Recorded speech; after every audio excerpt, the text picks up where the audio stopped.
What are we doing here? And where are we gonna go? It's like we just woke up one morning and then it's welcome to the show. Don't ask any questions, just go with the flow. Make as much money as you can and try your best not to get broke. Copy everything you see on the TV, from the hairstyles to the clothes, and don't think too often, just do exactly as you're told.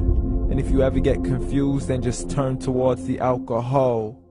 You'll still hear your thoughts, then just turn up the radio as you learn to live a lifestyle of drugs, sex, and rock and roll.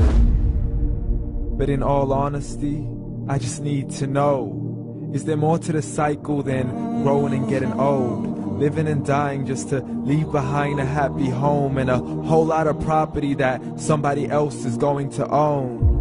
I just really need to know before the casket's closed, 'cause I'm not willing to gamble with my soul, nor am I ready to take any chances. These are just simple life questions and I'm just searching for some answers.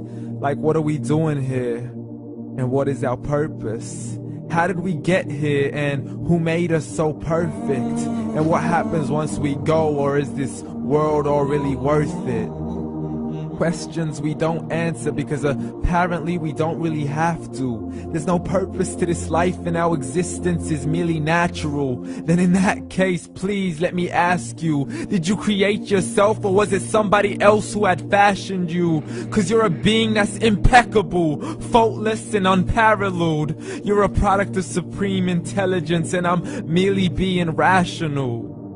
For there isn't a camera on this earth that can come close to the human eye, nor a computer that can compete alongside the human mind. And if the whole world was to come together, we wouldn't be able to create a single fly. So many signs, yet we still deny. As science tries to justify that all this could come from none, when it's a simple sum. 0 plus 0 plus 0 cannot possibly ever give you 1. So from where did all this order come? For everything has its origins, a maker, a creator of its own. I mean, the only reason you're watching this video is because somebody had to press upload. So we can believe in the Big Bang, but I'd rather believe in He who caused it to explode. Allah, the creator of everything along with every single soul.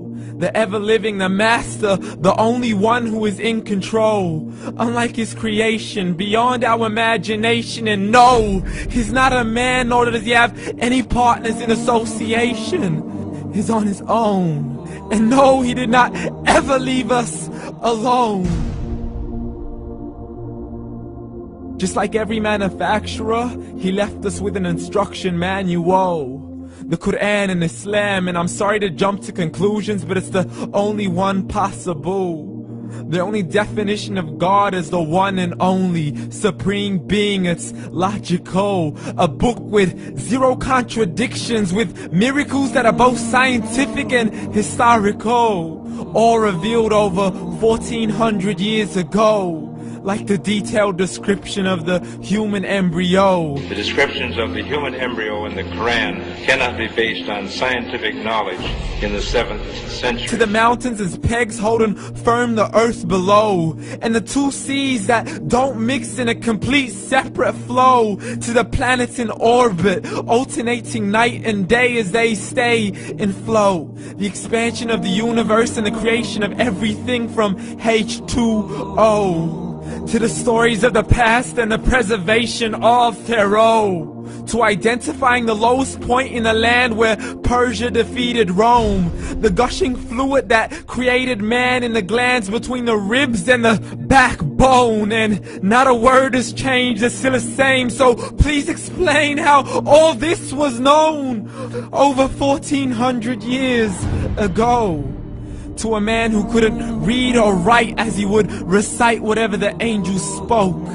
And if you still don't believe, please try to come up with something that's even close. But you can't, so we took God as a mockery and his messengers as a joke. Muhammad could not read or write.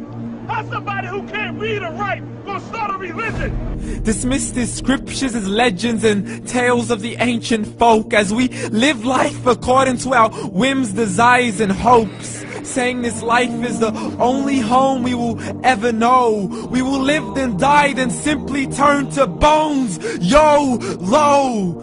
Correction, after the grass dies, the rain arrives and it regrows, and Allah promises to do the same thing to your very soul and bring you back from your very fingertips to your toes, as the all-seeing supreme being watches us so close, and we are surely being tested in our wealth, our health, and our self, and everything that we've been blessed with. So believe, for we will surely be resurrected and be brought back to our Lord and account for every single deed, as He hands us our books and orders us to read. From the bad to the good and everything in between. You yourself are sufficient for your own accountability, so don't be mad at me. You are the one who thought He wouldn't come back to me. I gave you a whole life long to search after me, but you were busy in all that which was temporary. So read, and glad tidings to all those who believed. And if you disbelieve, read. And don't let that day be the first day you find out what your life really means. Read.